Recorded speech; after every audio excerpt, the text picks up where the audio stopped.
مساء الخير لكل المستمعين وين ما كنتوا عم بتتابعونا. طبعا برنامج جديد بيبدأ ابتداء من اليوم بحلقته القصة كلها. هذا البرنامج رح يكون برنامج منوع، بنستقبل فيه عدد كبير من الضيوف من كل المجالات، إن كانت مجالات فنية اجتماعية أو حتى سياسية، أو حتى أشخاص يمكن نجحوا بحياتهم أو اختباراتهم أو حققوا نجاح كبير ونحن بنفتخر فيهم. القصة كلها بخلينا نتعرف على قصة ضيفنا اللي هو بالنسبة لنا القصة كلها. هالبرنامج رح تتابعوه معي كل نهار خميس من الساعة 6 للساعة 7 المساء. معكم رنا خواندو، أكيد بدي مسي عبر الإخراج الإذاعي جاك. مساء الخير جاك. وبالبداية أول حلقة ما كان فينا إلا ما تكون حلقة مميزة وضيفة مميز، لأنه هو بحد ذاته القصة كلها، وجاي الليلة يخبرنا القصة كلها. تما تقولوا لو خلوا الضوء. هاي فؤاد. هاي رنا، كيفك فؤاد؟ يقبرني بونسوار. كيفك؟ سافا يعني عن جد نقشت معنا اليوم انك تكون باول حلقة من القصة كلها. حبينا نفتتح هذا الموسم بضيف كان عامل هيك كل الناس عم تحكي فيه، مش صح. من هلا، من قبل، بس هلا بحد هالوقت انفجرت هلا القصة كلها. انفجرت. برنامج نقشت عم نتابعه فؤاد على LBC كل نهار أحد بعد الأخبار. هيدا الفورما هو فورما أجنبي الكل بيعرف، وهو اتس ديتينج شو، يعني 30 صبية مجموعين باستوديو، أجواء حلوة وأجواء مهضومة. من الأول بدنا نعرف القصة كلها، كيف فؤاد يمين دخل على هالبرنامج وكيف صارت الأمور مع المنتج رولا سعد وغيره الأمور. هو اللي صار كتير سامبل. يعني وصلنا تليفون من مدام رولا انه بدي اجتمع فيك، عندي فكرة برنامج وهيك. اجتمعنا. قالت لي انه برنامج نحن عم نشتريه من انجلترا، تيك مي اوت، وحضرتني بعثت لي لينكس تشوف الجو هيك. حبيت الجو، حسيته لذيذ، وحسيت انه في هيدي الجرأة. هلا هن برا اكتر بكتير من هون، بس انه برا المجتمع بيسمح كمان.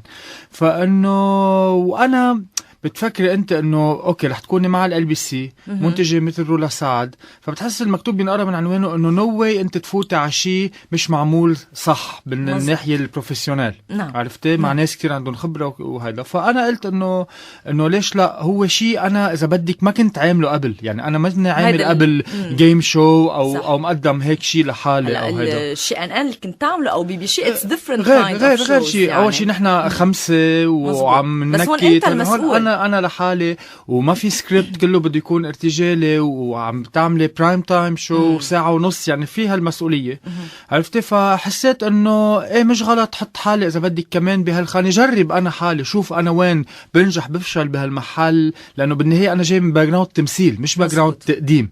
فقلت بجرب، لانه هو هيدا النوع الشو بيتطلب كمان اذا بدك سكيلز إلها علاقة بالتمثيل، مش بس انه تقديم وهيدا. لا انا بدها سرعة بديهة كمان. انا ما بعتبر حالي مقدم برامج، يعني ما عندي اذا بدك النولج تبع تقديم البرامج او قصه انه اللغه وهول ما كتير عندي. هون عندي اكتر انه بجرب كون قد ما فيي على طبيعتي واتسلى وهذا الشو هيك بيتطلب. بعتقد كمان مشان هيك مدام رولا انه اشعت هيك نوع بريزنتر، مش حدا اذا بدك اكتر تقليدي او يمكن يكون عنده كتير خبره بس منه بهالنوع. فبلشنا تصوير. صراحه من اول حلقه صورناها، انت بتعرف هو بروجرام مصور ما بيطلع اكيد. من اول حلقه قعدنا هيك حكينا انه يا جماعة هيدا بروجرام يعني رح يصير في حوله نقاش معروف كان من الأول. يعني. لأنه أنت لأول مرة أنت عم تحط 30 بنت يحكوا اللي بدهم يحكوه. عرفت؟ يعني بحرية تامة إجمالا. هيدا الشيء بيصير يعني بكل البرامج الكوميدي وبلا بلا وهيك بيصير، بس بيصير من وراء من شباب بيقولوا بنكتوا بمعنوا بالحكي، مش بنات. فحسينا انه هذا بس صراحة ما كنا متوقعين هيدا الشيء اللي صار، وهالقد البولدوناج تكبر. والأسامي القوية اللي استعملت تجاه الصبايا كانت أسامي يعني عيب الواحد حتى انه يصفهم فيها. يعني عن جد انه بتصير تقولي انه ليه يعني ليه فجأة هالبرنامج مش عم يتعامل معه كبرنامج، صار فجأة شيء أكبر من برنامج. إنه أنا دايما كنت عم أقول يا جماعة تعالوا نذكر إنه هذا برنامج تلفزيون، منه يعني ليه صار قضية وطنية إنه برنامج تلفزيون. تعالوا نعمله كبرنامج تلفزيون، تعالوا نقول عنه حلو بشع بيزهق ما بيزهق اللي بدكن اياه، بس ما يصير فجأة انه المجلس النيابي ومجلس الوزراء والمطران والدنيا انه يا جماعة شو قصتكم انه بروجرام تي في يعني عرفت يعني فينا يعني اتس فيري ايزي انه نحن وي كان زب التشانل ونغير وما نحضر اذا ما عجبنا البرنامج. صح. هيدا اول اوبشن. وتاني اوبشن فينا ما ناخدها بيرسونال. يعني انا اللي عم ينتقدوني هلا في انتقاد، في كتير عالم بيقولوا انه الشو بشع وهيدا، هول اكيد عالم انا بحترم رايهم، بس أكيد. في عالم بينتقدوني لإلي شخصيا. صح. فجوابي دائما لهم يا جماعه ليه عم تاخدوها بيرسونال كانه انا كفؤاد اذيتكم بشيء، يعني انا مزبوط. جيت اذيتك. انا عم بأدي دور، انا عم بعمل هذا الدور، فيك تحبوا فيك ما تحبوا، بس عم تتحول قصص لامور بيرسونال لإلي. عم بيوصل مساجات لمرتي انه انت كيف مجوزه هيدا، انه بتصير انه عرفت انه ليه العالم هالقد صار في هذا. وبمقابلهم كم كتير كبير من العالم على الشارع على السوشيال ميديا قد ايه حابين هالبرنامج وقد ايه انه لا وما ترد على العالم وبعقد وهذا. والارقام اللي عم تفرجي انه كتير عم ينحضر لدرجه بتصير تقولي يكون في هالقد عالم عم تحضره، يعني اكيد اللي عم ينتقدوه عم يحضروه اكيد، لانه ما معقول يجيب هيك ارقام من بس العالم اللي بيحبوه 100%. الاكيد اللي عم ينتقد عم يحضر. ليه؟ وكيف بتعرفي؟ بيجي بيقول لي مثلا فؤاد بحلقه امبارح ما معقول شو هالحلقه البشعه، بقول له اوكي، بقول لي معقول فات ريشار قال لستيفاني هيك يعني ردت ستيفاني قامت بتقلها يا خيي طب ما انت اذا منك حبه لهيدا الشو ليه حضرته؟ اول شيء اذا انت بالنسبه لك انه هذا الشيء ما لازم يكون موجود على التلفزيون، اول شيء بدك تعمله هو تقول انه لا ما بدي، يعني ما بدي احضر بغير، او انه او بتعبر عن رايك. بس حضرته ليه احد الجاي عم ترجع تحضره؟ اذا هالاحد مرقت الحلقه وقلت حضرته ليه عم ترجع تحضره؟ عرفت هون بيجي السؤال انه انت اذا هالقد عم تنتقد لكن ليه عم بتشجع هيدا الشيء اللي انت ضده؟ صح. عرفتي؟ بعدين التعابير اللي استعملت على البنات اكيد ما في يقول على الهوا، وانت عرفت اي كلمات، وعنا انه انا بيمب وانه صارت البي بالدعاره، يعني وهي بسموكها بجريدة الأخبار سمسار عرسان. سمسار عرسان بس كانت مهضومة بالأول قبل ما تطلع البلبلة. ليكي سمسار عرسان تملق، بس وقت تقول عن حدا كواد هو بتصير إنه شو إنه وحتى في عالم بيحكوني على فيسبوك إنه ليك بدنا نحكي مع هيدي البنت يا جماعة شو قصتكم، وإنه إنه بليز يعني خلونا على ليفل شوي وعي إنه هيدا اتس تي في شو. وكمان بدي هون الفت، ما بعرف اذا معي حق، انه حتى الصبايا كمان عم بيأدوا نوع من دور، وكان الصبايا ما هن عم يعملوا شو كمان. هن تقلك شو الصبايا اول شيء انا بعرفهم على النطاق الشخصي، كلهم بنات كتير، يعني كلهم بنات عيال ومعلمين وبنات جامعات، عرفت مش انه يعني ما بعرف شو هيدي الفكره اللي اخدينا العالم انه عن هول البنات، بس الفرق انه هول البنات مرتاحين مع النكته. صح. مثل ما في كتير شباب مرتاحين مع النكتة، عرفتي؟ بس شاب إذا قالها إنه أوكي شاب عم بيقولها، إذا بنت قالتها أنا بأكد لك إنه بالجامعات بين الشباب والبنات بالبابات بالنايتات بالحكي كتير بيصير في هذا الحكي من بنات أكتر مما بيصير من شباب، إنه ليكي جسمه ليكي مدري شو ليكي. وبعدين لحظة شوي، نحن جينا طرحناه إنه اتس ديتينج شو ونحط على 10 إلا ربع كان يطلع أول صح. ما بلش قبل هلا آخر حلقتين النقل على نص بعد ما خلص أمير الليل صح. قبل كان على 10 إلا ربع. طيب مجرد ما أنا عم أقول اتس ديتينج شو على 10 إلا ربع، هيدا الشيء دغري بيعني أول شيء على 10 إلا ربع مفروض الأولاد بكرة تنهار عنا مدرسة. دو ديتينج شو، أنت فات عم تحضر ديتينج شو لأنك عم تحضر، بيقولوا لنا ليه ما بتعملوا برنامج ثقافي؟ منه برنامج ثقافي ولأنه برنامج بيطرح إنه هو برنامج عميق، هو اتس انترتينمنت تا واحد يحضر بس يتسلى. بارت من البرنامج انه ايام تنتقديه، هيدا بارت من اللعبه، انه لا معقول هيك، ما هيدا بارت من الانترتينمنت.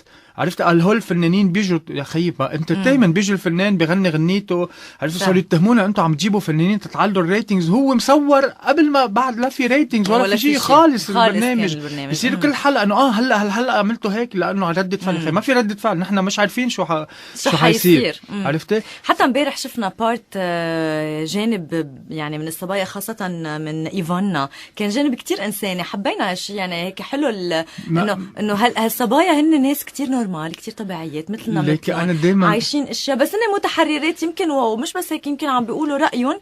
بس انا دايما بسال سؤال انه هول بنات من المريخ، ما هي هول بنات لبنانيات. بيجي بيقول لك انه هيدا الشيء ما بيمثل المرأة اللبنانية. انا عندي سؤال.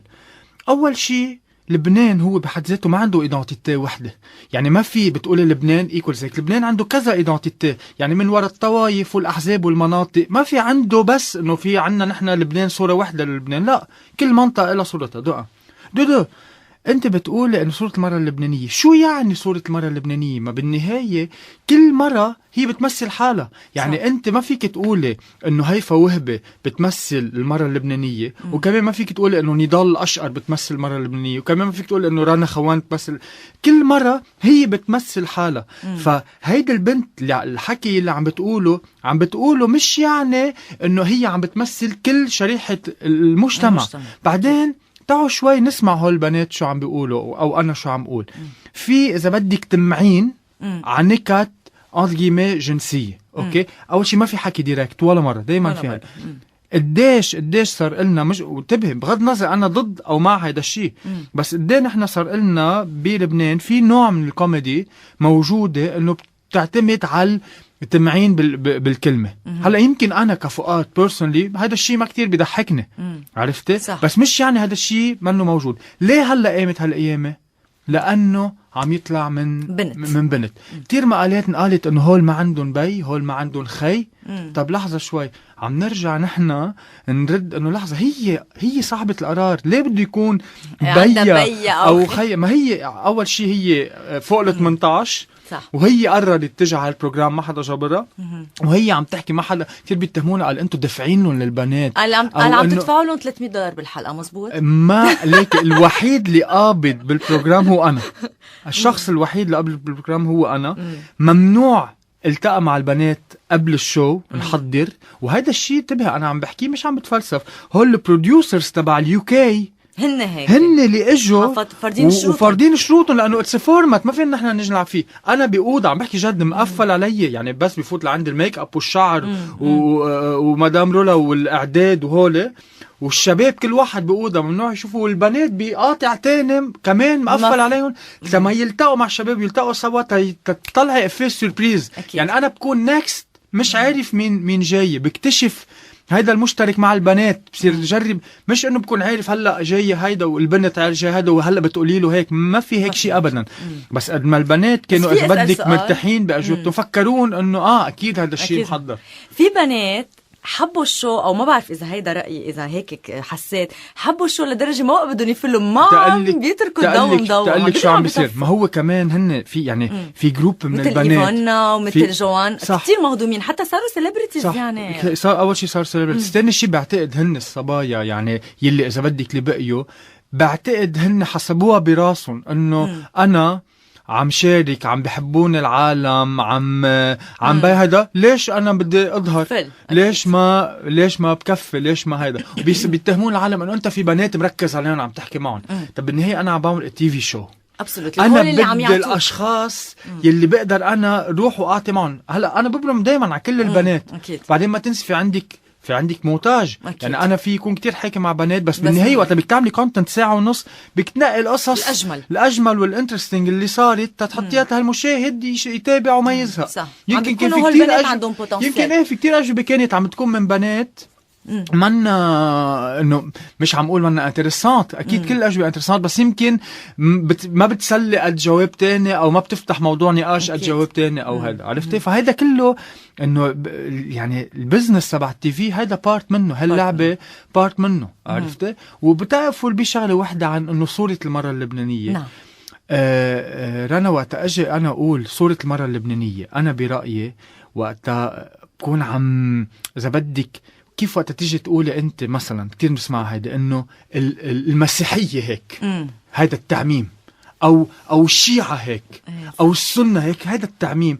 تعميم على المرأة اللبنانية انا برأيي بيعمل ستيريوتايبينج اكتر من انه هيدا الشو اللي عم يتهمنا انه نحن عم نعمل ستيريوتايبينج للمرأة. لانه اذا بتراقبي عن جد الشو بتلاقي في 30 بنت، بتلاقي في بنات ما بتطلع من تمهم كلمة غلط، مزبوط. بتلاقي في بنات كتير بينكتوا، بتلاقي بنات كتير جدية، بتلاقي بنات كتير متحافظين، بتلاقي بنات. بس شو بيصير؟ هيدا البنت يلي بتقول نكتة بتطلع على السوشيال ميديا، شير على السوشيال ميديا، باب انه هذا البروجرام ما تعوا احضروا وشوفوا انه في من كل الانواع ومن كل الاجناس ومن مثل ما عن جد مثلا جوان مثلا بس مهضومه هيك ستريك بتضل بوزه انه في من كل انواع البنات اللي هن موجودين بالمجتمع اللبناني. رح نتوقف مع اول بريك علينا، بعدين نرجع منتابع القصه كلها، ولكن هالمره خلص رح ننتقل من قصه نقاشات لقصتك انت وسيرينا. بريك وبنرجع. ليك سمعت اللي تكوبله كان بدي اقلك انه قلبي كتير كبير، انه بحبك قد الدنيا بس ما بقى احمل كتير. كل القصه Quand je t'ai vu, Alix, j'ai senti quelque chose dans mon cœur. J'ai senti un grand bonheur. J'ai senti que maintenant c'est l'heure. J'ai senti comme شوية زبدة على beurre يعني. متابعين معكم مستمعينا وضيفنا اليوم بالحلقة الأولى من برنامج القصة كلها الممثل ومقدم البرامج رأسا بدنا نسميك ومتعدد المواهب فؤاد جميل. مش معروف الله وين حاطه خياري. فؤاد انت عريس جديد كمان صح، وحياة جديدة مع صبية يمكن كان كل هالفترة ما معنا خبر، مع انه كان صار لكم 7 سنين سوا اذا ماني غلطانة. 7 سنين انت وسيرينا شامي، كمان هي ممثلة وبالدومين، وبعتقد تأثرت كمان فيك بالبداية لانه كانت عم تعمل هندسة شيء اخر. خلصت هي اشتكيت الكارير ورجعت نزعت اخذتها على العالم الاخر. ليه بالبداية ما كنا نسمع بفؤاد وسيرينا؟ ليه هيك اوقات كتير منحس انه سيلبرتيز ما بحبوا يفرجوا حياتهم؟ ليكي انا اول شيء وقت تعرفت على سيرينا، تعرفنا على بعض بال 2009، ما كان بعد ما حدا سامع فيي اصلا، عرفتي؟ انا وقت بلشت اذا بدك بين على التلفزيون، مع انه كان صار لي كثير وقت بشتغل مسرح صح، بس وقت بلشت بين على التلفزيون يعني 2011 2012 كان صار لنا ديجا 3 سنين انا وسيرينا. نعم. فديجا بلشت علاقتنا، يعني ما كنت انا اذا بدك تحت الاضواء عظيمه. تاني شيء انا بجرب قد ما فيي انه كتير افصل بين حياتي الخاصه والشغل لانه كتير بتخبص اذا بدك تفوتي حياتك الخاصه والشغل، لانه العالم ما بتعرف تميز. يعني هلا كنت عم اقول من شوي انه بيجوا بيهجموني الي على شيء انا عم بشتغله، مزبوط، انه انتم ما بتعرفوني تتحكموا علي، احكموا على الشغل، عرفتي؟ فكيف بالتالي انا تخيل بكل هالملغوصه نقشت ومفوت سيرينا مثلا، عرفتي؟ او هذا بالعكس. بعدين انا وسيرينا بهال7 سنين صار في فترات صغيره انه ما نكون سوا، مش دايما كنا سوا، بتعرفي ايام بيصير فيها اكيد مش الاون الاوف، وكل هول وصلونا انه نقرر نمضي حياتنا سوا. يعني أكيد. انا كتير مبسوط انه صاروا. فمشان هيك مرة كتير فترات بحياتي يكون أنا مثلا عامل شيء فيلم أو شيء إجي لحالي، لأنه أساسا نحن ما نكون سوا. هلا خلص هلا صار مشنقلتني وماشي، يعني وين ما ازرق فعلا. يعني هيك الواحد يعني بينتقل لمرحلة جديدة بحياته. كمان التغيير الجسد اللي قمت فيه انت والضوء، يعني في كتير كمان بسمع بس فؤاد كان اهضم قبل. سنة التغيرات هذه، يعني سنة تغيرات من كل المجالات. هل هيدا اخذت قرار كرمال الزواج او كرمال صحيا؟ انا تقلك شو، انا في مشاكل العلاقة بالكوليسترول والتريغليسيريد وهالامور اخذها بار اريديتي من العائلة. يعني جد لبي لها هيدا. وانا نوع الحياه اللي كنت عايشه، بتعرف الدومين تبعنا من الصبح للعشيه وتصير هيك كل وقت اكل فاست فود وهالنوع. فديجا كنت كتير ناصح مع هول، فوصلت على محل انه معقول يشكل خطوره نعم على صحتي وعلى القلب وهذا. فانا العمليه عملتها مش فانتزا، عملتها تحت ضغط من الحكيم انه هلا لازم تفوت تعمل عمليه لانه ما بدنا نكون بشيء نصير بشيء. عرفتي؟ هلا انا بيني وبين حالي بحب كتير فؤاد الناصح. عرفتي؟ لانه اول شيء كان في شيء يعني هيك في شيء سبيشل، انه ليلى صراحه قليل الناصحين اللي بالدومين. مزبوط. فهذا الشيء بيعطيك بلس، بلس. يعني انه انت بتعرف انه انت مميزه بهذا الشيء. هلا اوكي ضعفت، هلا في كتير عالم بهذا. تاني شيء وقت يكون واحد ناصح عنده افور اقل تيفوت على قلبك. يعني مدري ليش هيك وقت يكب كلمه بتقبليها اكثر كتير، عرفتي؟ غير ما يكون إيه. حدا. بس انه وصلت على محل انه طيب بدي ضحي بصحتي كرمال الكارير، لا تقدر اعمل كارير طويلا الله راد، بدي اكون مهتم بصحتي. صح. وبعتقد هلا من ورا نقشت، خصوصا لانه اخذ هالقد اكسبوجر وBBC، العالم بلشت تتعود لي كحدا ضعيف لدرجه انه هلا اذا بتشوفيني ناصح بتنصدمي. يعني وقت ترجع بتشوفي لي صوره بتقولي هالقد كنت ناصح. وقت كنت هيك ما كنا نشوفك هالقد. مزبوط. عرفتي؟ فالعالم عم ترجع تعود على اذا بدك على الصوره. وانا كمان بمحل ما بضلني افكر عالم، هيك بتفكر انا لإلي لمصلحتي، حتى لو بده يأذيني بمحل، مع انه لهلا بعد نشكر الله انه ما اذاني بالكارير تبعي. نعم. بفضل انه اهتم بصحتي. اكيد. فؤاد رح ناخذ اتصال مباشر على الهواء انا وياك والمستمعين. فؤاد بدي اطلب منك تقول الو. الو. ايه الو. يا الو. الو. الو. يه حبيبي. هلا دغري من الالو انت عرفتها. دغري انا لا اكيد لانه صوتها كتير سبيشل. سيرينا حبيبي شو عم تعملي على الهوا؟ اوه هاي. ليكي حضرت العشاء هلا بعد شوي لانه طالع. طول بالك. صباح الخير. شو في شوية تحضر؟ يا بيض على بطاطا، يا بطاطا على بيض. يا بطاطا يا بيض. يا بطاطا يا بيض. سيرينا مساء الخير. اول شيء معنا سيرينا شامي الممثله وكمان زوجته لفؤاد. بنقول لك مبروك كمان على العرس. هلا كنا عم نبارك لفؤاد وبنبارك لك كمان مباشره على الهواء. ميرسي. عم بعذبك فؤاد؟ عم بعذبني؟ قولي الصراحه حبيبي، قولي الصراحه. ما هيك بقول الصراحه يلي هيك بيتسألوا فيها ولا الصراحه؟ لا الصراحه مش اللي بيتسألوا فيها، الصراحه الحقيقيه. ايه الصراحه الحقيقيه. الصراحه الحقيقيه. ايه عن جد مش لأنه مجوزة، بس عن جد بعقد فؤاد. هني يعني هني حبيبي. بتعرفي ليه؟ لانه انه انا عم بهتم كل شيء جلي تمثيل تنظيف وهذا، فانه مينيموم بكون بعقد فؤاد يعني. على فكره كثير متعاون، انه اصلا ما بفهم ناس اللي ما بيتعاونوا بهذا الشيء اساسا. يعني انه انه هالشيء سبيشل انا بلاقيه، لانه لازم كل حدا انه يتساعدوا بهالاشياء، وخصوصا انه الاثنين بيشتغلوا. انه عادي فؤاد، منه هذا كومبليمون كثير لإلك. مبلا حبيبي مبلا. كل التياب عم يضلوا اوجافيل مبلا. انه اليوم صرنا بعصر سيرينا، بعتقد اذا المرأة والرجال ما تساعدوا مع بعضهم ما حدا بيقدر يكفي، خاصة انه انتم بنفس الدومين، فاوقاتكم كتير صعب اليوم الوقت تبع الممثل. كيف عم تقدروا هيك تشوفوا بعض بالليل، بتاخذوا موعد من بعض بين تمثيل انت بنوصل اخر الليل على البيت، بنكون كل نهار هذا هاي حبيبي كيفك بحبك. عرفتي انه هول الكلمتين اللي بنلحن نقول لبعض. انا عندي لكم سؤال، كم مرة بتسمعوا بالنهار كلمة نقشعلكن؟ يا ويلي. ايه كثير ليكي اول شهر لا الناس بتتفهم نحن فكرنا انه من اول نهار رح يبلشوا. ايه طلعوا لا الناس لذيذة بتتفهم اول شهر، بتقول لا خليهم مش من اول شهر. اوكي. بلشوا من اول شهر قلت نقشعلكن. اعطوكي مهلة. بس اول ما يصير لكم شهر مجوزين يلا دغري حاملين محضرين لنا شيء، حاملين معكم شيء يا جماعه، خلونا ننقل على البيت. جايبين لنا شيء معكم بعد ما نقلنا على البيت تنصير بالبيت. انت رنا انت محضرتي لنا شيء؟ لا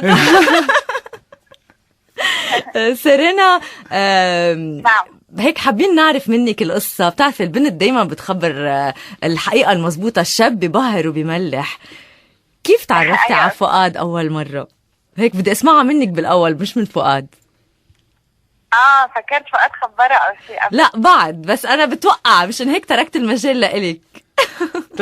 تشوف ليكي هي إنه أنا أول شيء تعرفت عليك نحن عنا في رفيقة in common.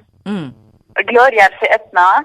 هي رفيقته كتير لفؤاد بالجامعة، ورفيقتي كتير من إنه نحن كنا بالمدرسة سوا وهيك. من وراها تعرفنا على بعض، بس أول شيء تعرفنا على بعض مش يعني مش إنه مثلا شيء فكسي جماعتنا أو شيء، عرفتي؟ مش هيك، إنه تعرفنا يعني هو بيسمع عني رفقتها وانا بسمع عنه. نعم. وتعرفنا هيك عادي على بعضنا. بس هون لا، هون هو لازم يخبرك الفيرسيون، لانه هو انت تقربت منه؟ يركب براسه. هو تقرب منك بالاول؟ صارت تلحقني وبليز وبشرفك وانه عرفتي، وانا لبت فيها. لبت فيها، قال خلص وقفي بالصف، مش شايفه صف البنات من هون واصل هيدا، اخجي شفقني قلبي.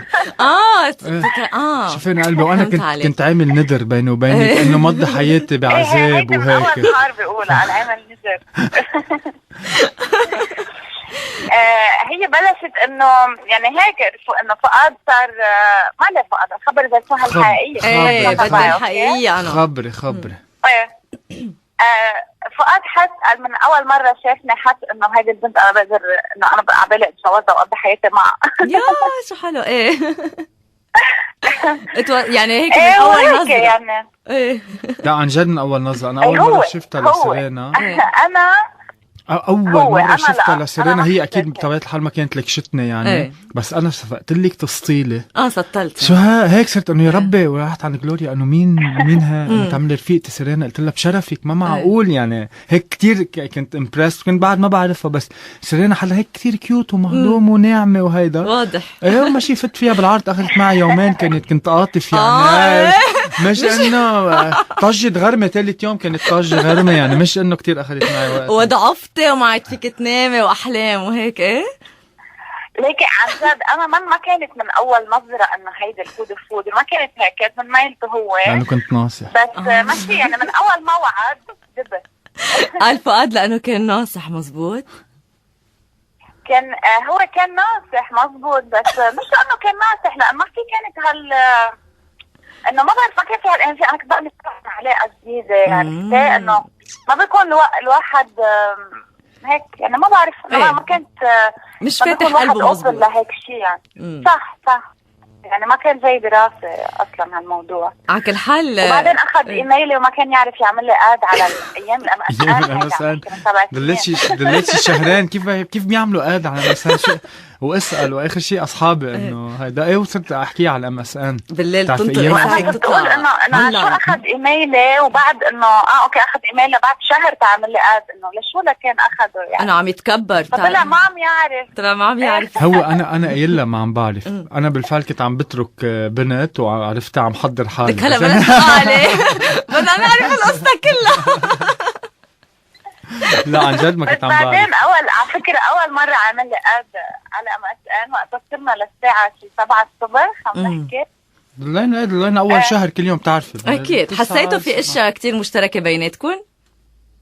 كتير عن جد هيك سحر وقت تشوفي قدام. هيك في ناس ما بعرف كيف دغري ما بقعد يوقف الحديث. صح. بيفهم يعني كتير دغري. فؤاد هيك فهم علي اشياء بيكون واحد ما بيقدر كتير يفسرها، وانا كمان يعني. سيرينا نحن بنعرف انه انت عملتي هندسه، بس هلا صرتي ممثله. كيف لعب لك بعقلتك فؤاد؟ شو اللي صار؟ شو اللي حسيتي هيك انه لازم غيره لما تعرفتي عليه؟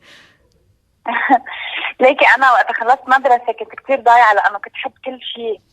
عن جد كنت حب كل شيء. كنت حب كون حكيمه، كون اشياء خاصه بالفن، كنت عن جد صحفيه، كنت حب كل شيء. شو بدك بالشغل؟ كثير ضيعني. نعم عم قل لك لما قلتي لي كنت حابه تكوني صحفيه، قلت لك شو بدك بالشغله؟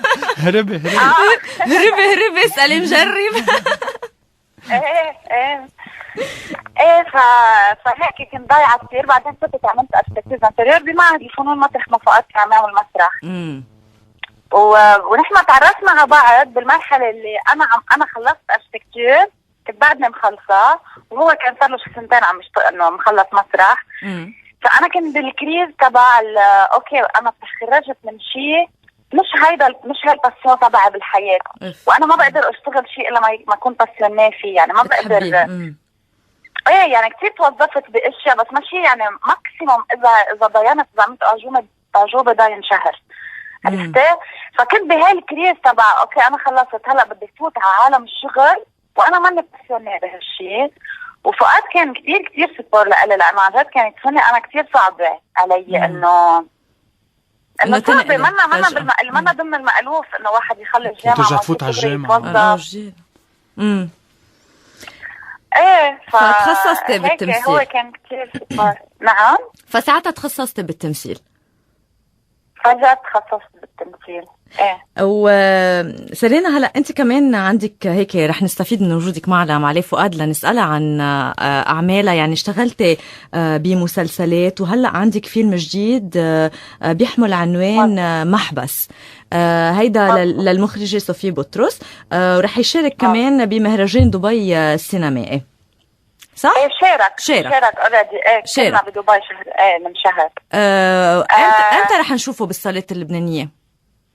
اوكي، هذا فيلم نحن صورناه مش الصيفية اللي قطعت، الصيفية اللي قبلها، يعني من سنة ونص مصورينه. اوكي. ورح ينزل بالصالات بمارس. تقريبا نص مارس، يعني بعد ما عندي دات فيك. اوكي. رح ينزل بالصالات بلبنان، وشارك بمهرجان دبي من شهر. نعم. انه نعمل له جالا سكرينينج خبرينا اكثر عن دورك. المشاركة بدبي. خبرينا اكثر عن دورك بالفيلم بمحبس. يعني اي دور بتكون القصة هيك بشكل سريع؟ اوكي، هي القصة بتحكي عن عائلة لبنانية عندهم بنت اللي هي انا، وعائلة سورية عندهم شاب، ونحن عايشين بدبي انا والشاب، يعني البنت اللبنانية والشاب السوري عايشين بدبي، وتعرفوا على بعضهم وكثير حبوا بعضهم، البنت اللي يخطبوا. نعم. بس في مشكلة انه امي اللبنانية عندها مشكلة كثير كبيرة مع الشعب السوري، مع كل يعني من وراء الحرب، شو صاير بالحرب، لانه هي انأذت بيرسونال ما انأذى حدا بالعائلة عندها كثير قريب، يعني خيا مزبوط. فبتكره السوري خيا مزبوط، فبتكره السوريين. وانا كنت على اساس انا كنت متفقه مع بيي انه هو مخبره انه هو الشاب سوري، انا لانه رجعت مخبره. اوكي. وهو طمني انه مخبره، فنهار الخطبه يلي هو النهار يلي انا بوصل فيه من دبي، النهار يلي بيوصل خطيبه من سوريا جاي تكتشف انه سوري. بنكتشف انه بيي مش مخبره وهي ما معها خبر، واكتشفت وقت عم تسلم عليه انه هو سوري. وهو كله الفيلم بتصير بنهار واحد. نايس. ايه بتصير بنهار واحد، نهار الخطبه، يعني النهار يلي جايين يطلبوا ايديه. نعم. وشو بتصير انه هو كوميدي شوي؟ شو بتعمل؟ كوميدي؟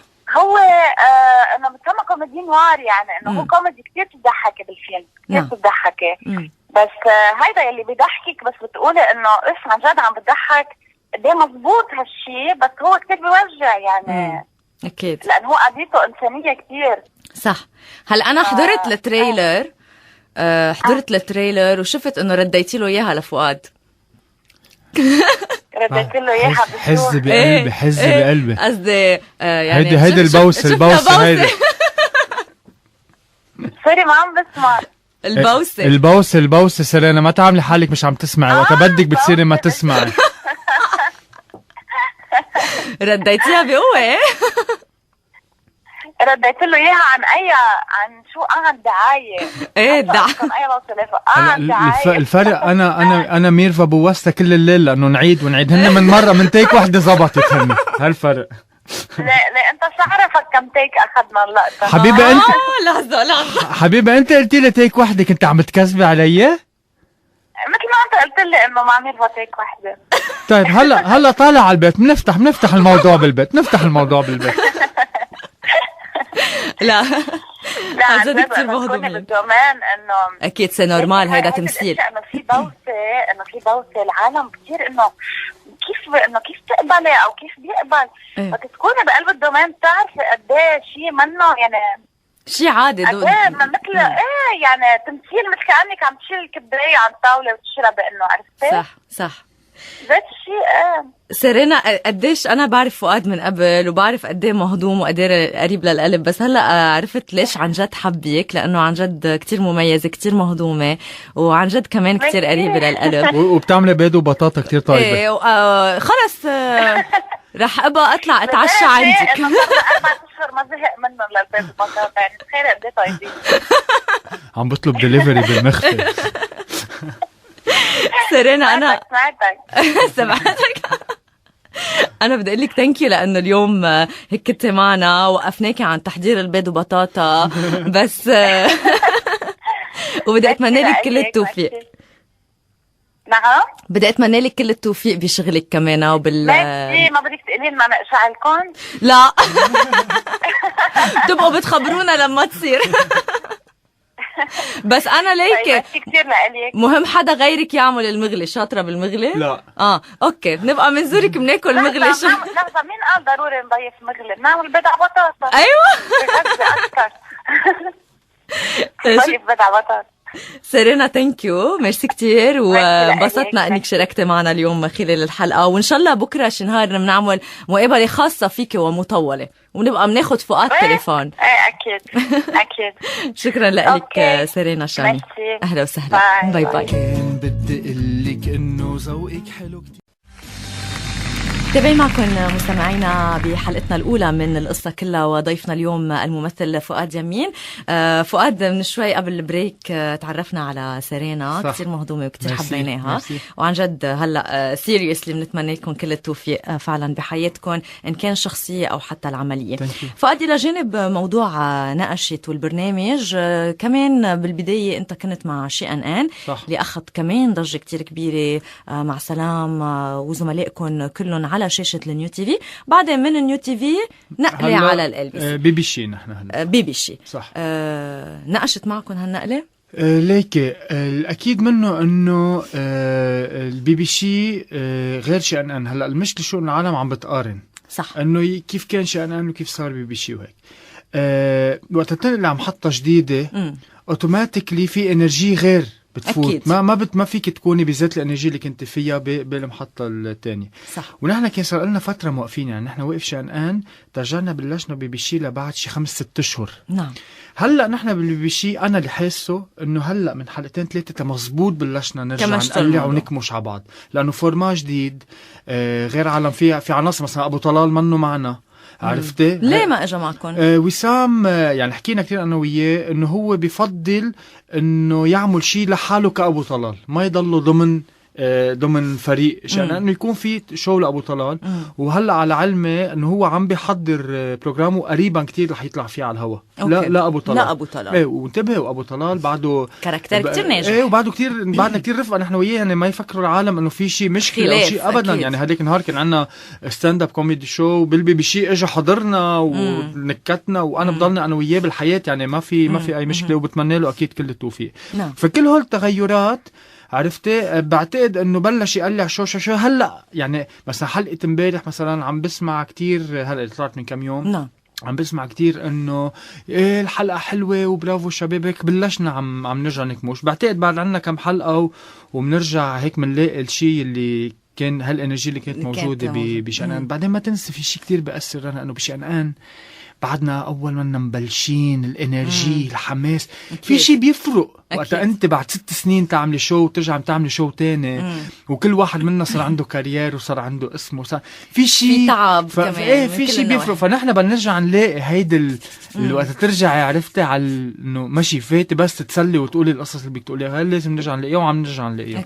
اكيد يعني اللي فرق النكت بعدها موجوده التعليق والحلو كمان بهيدا النوع من البرامج انه مش بس بتعلقوا على اشياء او بتنكتوا حتى بتدخلوا التنكيت السياسي بس دون فاسون ما بتفرق معكم مين ما كان يعني ما في حدود للشخص اللي انتم عم تحكوا عنه. ليك ولين نحن رحنا على الLBC لانه نحن كان مطروح علينا MTV وLBC. نعم. وكان اول اذا بدك الامباكت الكبير اللي اخذناه من الLBC انه ما حيكون في رقابه حتحكوا على الكل. MTV قد ما كان في عنده نوع من توجه عرفتي ما بنقدر نظهر منه. الLBC لا ما يعني الشيخ بيير ظاهر كان معنا انه الحريه انه لا حكوا عن الكل نحن بدنا نكون بهالسياسه انه بنقدر ننتقد الكل مشان هيك كمان حسينا انه عندنا هالحريه اكثر.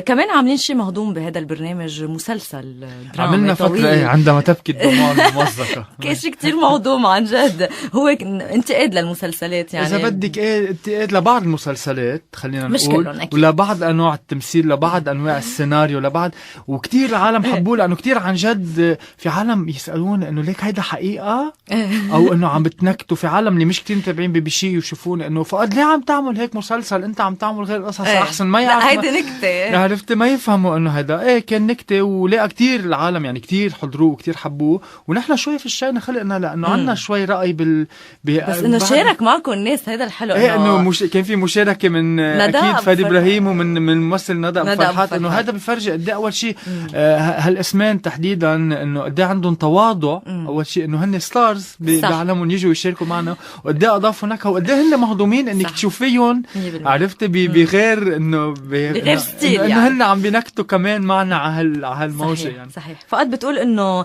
قلبك بالكتابة والتمثيل. الكتابة يعني أنت كمان عامل موفي وقت تخرجك بال 2007 ووقتها كان حاز على جائزة بمهرجان الفيلم الأوروبي الطالبي، وهيدي بوقتها كان شيء كتير مهم بالنسبة لمعهد الفنون. ليه ما بنرجع بنشوفك عم تكتب أنت تعمل إخراج؟ تقلك لي أنا من 2003 لل 2010 11 تقريبا كان بس هيدا شغلي. بس ما كان عم بيعمل لي المردود المادي تقدر أنا إذا بدك أسس حياة مثل ما أنا بدي واتجوز وافتح بيت وبتعرفي كل المتطلبات يعني تبع الحياة. هلا أحس بمرحلة إنه بما إنه إذا بدك إنه صار في بيت جوزت هيك القصص دوباز ركبت في أرجع أعطي لحالي تشانس إني روح على المحل. وأنا تمثيل بالمسرح ما تركته يعني دايما ماشي متواصل. رح ترجع تشوفيني قريبا الله راضي كتير بقصص أنا مني مبين فيها، لا أنا ورا الكاميرا أو ورا الكواليس أو هيدا الله راضي قريبا. يعني بتحب تكون أوقات واقف ورا الكاميرا؟ هو بحب كل الوقت. إذا بترجعي لي لقلي بتقولي فؤاد أنت شو عبالك تعمل، بقول لك أنا مش التمثيل أو التقديم هو إذا بدك إنه أنا الشيء اللي كتير بحب أعمله. أنا الشيء اللي بحب أعمله هو أكتر كون ورا بالكتابة بالإخراج بالتحضير. هيدا اللي عن جد بحس حالي هيك الباشن يعني. تبعك موجودة بهالمحل. حاليا عم بتحضر لمسرحية، خبرنا أكثر. في تحضير هلا أنا الله راضي يعني في مشروع إذا بدك مسرحيتين هلا على الطريق. أول مسرحية بالمبدأ رح تكون مع المخرج رجاء السيف. نعم. أنا يعني بتعرف رجاء السيف من أهم الأسامي بالمسرح اللبناني. كنا معه بكينج لير كان هو ممثل. هلأ بهالمسرحية هو أكتر كمان رح يكون إذا بدك بالإخراج وبالإعداد. نعم. أكيد بالمشاركة مع سحر عالسيف ومع مجموعة كتير كبيرة من الممثلين. هاي بعد الطبخة هلأ عم تنطبخ يعني بعدنا هلأ ولعنا النار حطينا الطنجرة. بعد في شغل كتير طويل. وكمان في عمل تاني كمان بعده هيك على الطبخة كمان مع لينا خوري. ما كتير فيي أفضح عنه شو تما انزع سوربريز، بس كمان في شيء هيك عم ينطبخ. فهلأ هول عملين المسرح إذا بدك هيك. أنت ما فيك تغيب عن المسرح أبدا لأنه بتحبها يعني. عامل كمان مسرحيات 25 مسرحية بين 2003 وال 2011. عامل كتير عدد مسرح. كبير. عامل كتير مسرح. وإذا بدك هو الباسيون تبعي الحقيقية بكون كتير مبسوطة تكون بالمسرح. وفي أفلام سينمائية عم شوفك كتير مؤخرا بأفلام سينمائية أكثر من 4 أو 5 يمكن. هلا إذا بدك أنا ككارير صرت عامل تقريبا 12 فيلم. بس هلا مؤخرا في يعني هولي طلعوا ورا بعض 5-6 فلومة. آخر واحد كان يلا عقبالكم شباب. مزبوط. بعده بالصالات السينمائية. بعده بالصالات هلا بعده بأسواق بيروت فيهم عالم لقوا بأسواق بيروت. وهلا إذا بدك في كذا عمل رفضتهم قلت عنهم لا ما كتير حبيت السيناريو. بتعرف واحد أول شيء بيقول يلا بعمل بعدين بيسعى مرحلة بيصير أكتر إنه عباله ينقي قصص. هذا في هلا مشروع كمان على الطنجرة خلينا نقول عم ينطبخ كمان قريبا بيوضح أكتر يعني. يعني بين سنة يعني كل هيدا العمل ما فيني اليوم اجي اسالك وين بتفضل اكتر. واصلا بستغرب هالسؤال اوقات لانه اللي عم يعمل كل هول وعم ينجح فيهم يعني اكيد بيكون حبيبهم عم ينجح فيهم. بس كمان عندك شغف تاني انت وخيك اللي هي فرقة مين. صح. دايما بنشوفك على السوشيال ميديا هيك عم بتدندن على الجيتار. بتقدموا نوع من الموسيقى مختلفة مهضومة بتضحك فيها رسالة. صح. خبرنا اكتر عن هالباند. ليك مين هي باند اسسناها انا وتوني بال 2006. احتفلنا هلا بالعشر سنين من كم شهر. هي نحن بنغني روك اوكي بس باللبناني. والمواضيع شوي منا كتير فاميليار، يعني بنحكي عن مواضيع الحب بس دايما بطريقه مختلفه، بس بنحكي اكثر مواضيع اول شيء بنغني هيك باللبناني. صح. يعني مش انه بتحس شيء كتير قريب، انه كيف هلا عم نحكي بنكون عم نغني. وكتير نوع الموسيقى هيدا الروك، البوب روك اللي بيحمس، عرفتي؟ فالعالم اللي بحبوا الباند كتير بحبوها، وفي كتير الباند يعني تلاميذ جامعات وهذا كتير هونيك منتشرة إذا بدك هالنوع من الموسيقى. ونحن بالنسبة لنا ليه كتير بنحب الباند؟ لأنه هي شيء هيك على جنب، حتى حياتنا مش فايت فيها كتير الكوميرشل والمصاري وهيك. أكيد إنه بس رواق، إنه أكيد منطلع مصاري منه وكل شيء، بس مش هي السورس تبع اللي معيشنا. مش هيك ما عليها ضغط. صح. مش إنه لازم نعمل نحن كل هالحفلات وإلا بنموت نجوا. لا، الحفلة اللي بتجينا اللي بنحبها اللي بيطلع بالنا نعملها فور فان، منشارك فيها. صح. وأنت بتكتب فؤاد؟ أنا وتوني بنكتب ومنلحن. أنا وتوني بنكتب ومنلحن. عندكم خبرة موسيقية؟ إيه توني خيي درس موسيقى، وأنا كمان فترة من حياتي درست موسيقى، بس ما بقول عن حالي موسيقي لأنه مش كان اختصاصي وفت فيها وهيدا. وكتير حدا أنا يعني كمان بداء على السمع بسمع وبقدر، عرفتي؟ يعني عندي هذا الشيء من أنا وصغير. صح. فؤاد، إضافة لكل هالأعمال اللي بتقوم فيها، اسم الله عليك، يعني نشاطاتك عديدة. إن كان أنت وسيرينا بنعرف كمان الوايلد لايف تبعكم، هيك مغامرات واكتيفيتيز، بس كمان عندكم شيء كتير حلو بتعملوه أبار اللي هو تبع الكلاون، دكتور كلاون. خبرنا أكتر عن هيدا الفكرة اللي كتير عن جد كتير حلوة. أنا بال2008 بلشنا مع جمعية ابتسامة. نعم. فكرة دكتور كلاون هو إنه إحنا بنلبس حكيم بس بنحط منخار أحمر. صح. حاليا عم نشتغل ب5 مستشفيات. بنروح عند الولد، بنفوت لعنده على الأوضة، بنمضي عنده هيك 5 دقايق، بنجرب قد ما فينا نغير جو. إذا بدك هيك مثل الصورة اللي بيعطينا إياها الأستاذ تبعنا رودريغو، إنه بنفتح شباك بنفوت هوا جديد. صح. عرفتي؟ بنعطي نفس. هذا الشيء أنا بعمله من 2008 لهلا. في يقول إنه يمكن من أهم القصص اللي أنا بعملها، لأنه عن جد الشيء الوحيد يلي برات كل هالخبصة الشغل والإعلام والضجة وأنا بمحل أيام سميه والهبل عن جد. لأنه وقت تشوفي عن جد شو عم بينعاش بالمستشفيات، بتحسي إنه عن جد مشاكلنا، شو هالمشاكل اللي عن جد اللي عم نعيشها، واهتماماتنا والبريوريتات تبعنا وين. صح. وعن جد العالم وين. فهذا الشيء أنا إن شاء الله يا رب ضلني أقدر أعمله كل حياتي. ولأنه من أحلى القصص اللي بعملها واللي بيعطيني كتير واللي عن جد بيخليني على اتصال مع الإنسان اللي فيه. لأنه الواحد وقت يفوت بخبصة الحياة بينسى الإنسان اللي فيه، بيصير بس مكنة وشغل ويلا وطاق ومصاري وهل عرفتي بيصير مكنة أكتر من ما هو إنسان. أنا بدك عن جد تفكري شوي بالإنسان أنت اللي فيك. وهذا الشيء اللي مخليني إذا بدك عامل هيك وصل مع الإنسان اللي جواته، إنه ما أنسى هذا الشيء. كمان كان عندكم تجربة وبتحبها كتير بدمى مسرح الدمى ومسرح الدمى بعدني معهم. بعدك معهم هلا صار وقت شوي قليل. مشان هيك إذا بدك هلا إذا بدك أنا صديق لمسرح الدمى. يعني بقول لهم إنه خلص وقت تنزركوا ما في حدا بيجي. هي ما عم نام أنا حدا ما كتير بينام.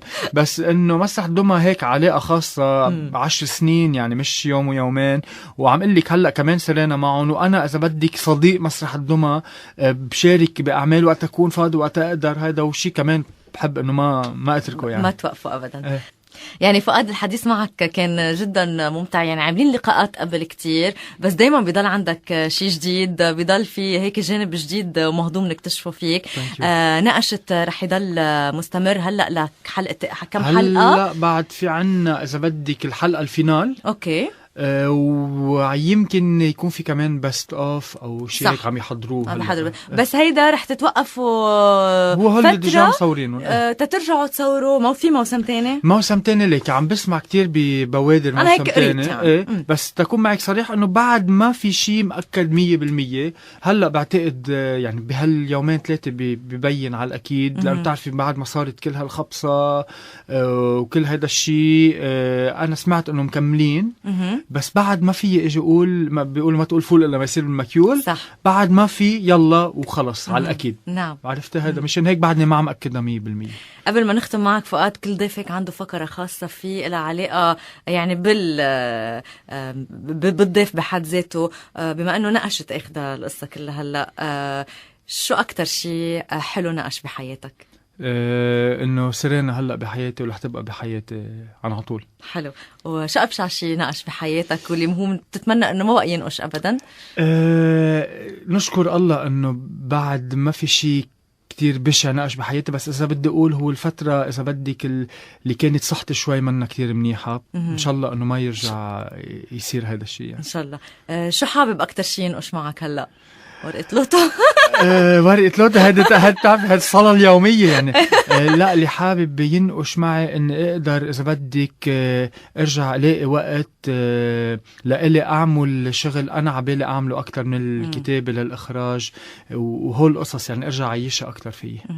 بتفكروا تعملوا شيء انت وسيرينا؟ مسلسل، مسرحية، اكيد عمل؟ انا وسيرينا كتير رح نشتغل مع بعض، بس خلينا عرفت نقعد ونفرش البيت نعمل استابيليتي معينة، نقعد الله راد في كتير مشاريع يعني رح تشوفينا فيها سوا.